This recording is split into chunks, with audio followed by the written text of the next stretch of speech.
వర్షాలు వరదలు తెలంగాణ రాజకీయాల్లో మాటల మంటలు రేపుతున్నాయి. సహాయక చర్యలు చేపట్టడంలో విఫలమైందే కాకుండా విపక్షాలపై నిందలేస్తారా అని ప్రశ్నించారు మాజీ మంత్రి హరీష్ రావు.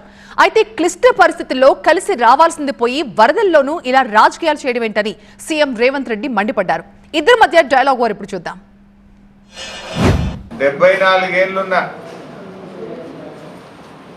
నాయకుడేమో ఆడ నిన్న నీళ్ళల్లో తిరుగుతుండు, పడవలెక్కుతున్నాడు, రాత్రంతా నిద్రపోకుండా ఆయన ప్రజలకు సేవలు చేస్తున్నాడు. 54 ఏళ్ళున్న ఈయననేమో నిన్న మొత్తం ఇటకెళ్ళే బయటకు వెళ్ళలే.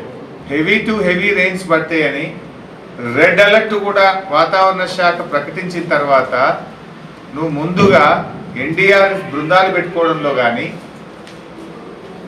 ప్రభుత్వ యంత్రాంగాన్ని సమాయత్తం చేయడంలో కానీ, హెలికాప్టర్లను ముందుగా పెట్టుకోవడంలో నువ్వు పూర్తిగా ఫెయిల్ అయిపోయావు. కానీ వాతావరణ శాఖ ముందస్తు హెచ్చరికలు చేసినా కనీసం మీరు పట్టించుకోకపోవడం వల్లనే ఈ రకమైనటువంటి దారుణమైన పరిస్థితి ఇలా రాష్ట్రంలో నెలకొన్నది.